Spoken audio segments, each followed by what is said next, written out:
Hey guys, let's go through how to apply your Lash Ease DIY lash clusters in detail. These lashes are going to last you anywhere up to 10 days or less if you want them to be less, or more if you really look after them.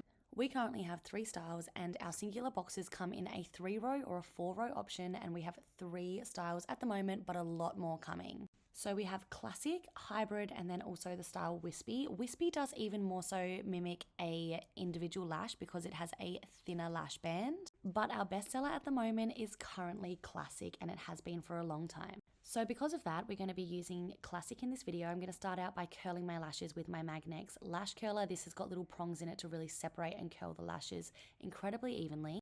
I'm personally going to be using the 10mm and 8mm lengths, starting off by taking my jewel bond and seal. I'm taking the jewel side and applying it to the base of my lashes. You then want to look down into a mirror and simply apply the lash to those parts of your lashes, keeping them as close as you can to your waterline without sitting them directly on top of your waterline, if that makes sense. I like to apply the bond in little sections so that it's not sticky the whole way as I'm applying the lashes, always starting with my outer corner and working my way in.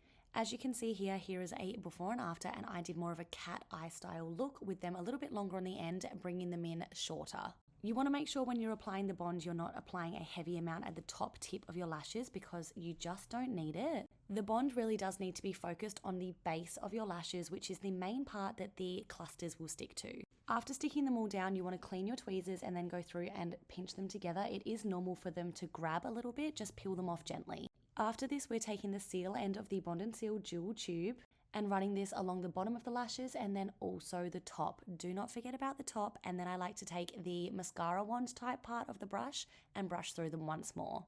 After I do this step, I like to pinch them together one more time with the tweezers just to ensure you're going to get that ultimate seal. I then went off camera and applied the other eye, and then here's some top tips on the screen. Definitely pause to read these. Just some tips for after showering and everything like that, but this is all you need to know. These lashes are going to stay put from anywhere to 7 to 10 days. Definitely avoid putting any heavy makeup on them. Try and keep them as clean as possible and you're good to go.